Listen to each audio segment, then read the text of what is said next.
අයිබෝවන් අද පෑලියගොඩ මාළු මිල දන්නවද? මීගමුව ලෙල්ලමේ මාළු මිල දන්නවද? අද මීගමුව මාකට් එකේ මාළු මිල දන්නවද? ඒ මිල ගණන් ටික හරියටම බලා ගන්න අපිත් එක්ක දිගටම රැඳී සිටින්න.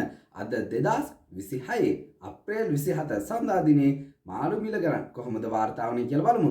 මුලින්ම අපි මීගමුවේ ලෙල්ලමෙන් පටන් ගමු. අද සාමාන්‍ය ඉස්සා රුපියල් 1100ට තමයි තොග කිලෝ එක මිල වාර්තා වුනේ. සමාන සිල්ලර මිල. අද තෝරු රුපියල් 2200ක මිලක් වාර්තා වෙනවා. ඒ වගේම පාරෝ රුපියල් 1500ක මිලක් වාර්තා වෙනවා. බලය රුපියල් 850ක මිලක් තමයි වාර්තා වුනේ. මඩුව රුපියල් 750ක මිලකට අලෙවෙද්දී අලගොඩුව රුපියල් 650ක මිලක් තමයි කිලෝ එක මිල වාර්තා වුනේ. අද හබරලි රුපියල් 1000ක මිලක් වාර්තා වෙනවා. ලින්න රුපියල් 800කුත් දැල්ලා රුපියල් 2000ක මිලකට තමයි මීගමුව ලෙල්ලමේ අද දවසේදී අපිට මාළු කිල්ල ගන්න ඉදිරිපත් කරන්න පුළුවන්.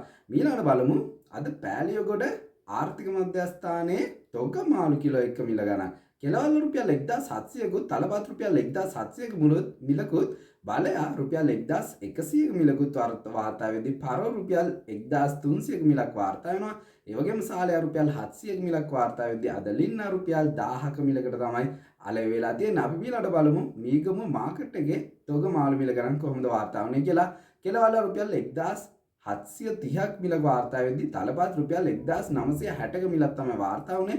ඒ වගේම හුරුල්ලා රුපියල් 1380ක මිලකට අලෙවෙද්දී අද ලින්න රුපියල් 1180ක මිලකට තමයි අද මීගමුවේ අපිට මාළු මිල ගණන් ඉදිරිපත් කරන්න පුළුවන්. හැමදාම බලන්න ඕන දිගටම අපිත් එක්ක රැඳී සිටින්න. අදට සමු ගණන් ඔබ සැමට සුබම සුබ දවසක්.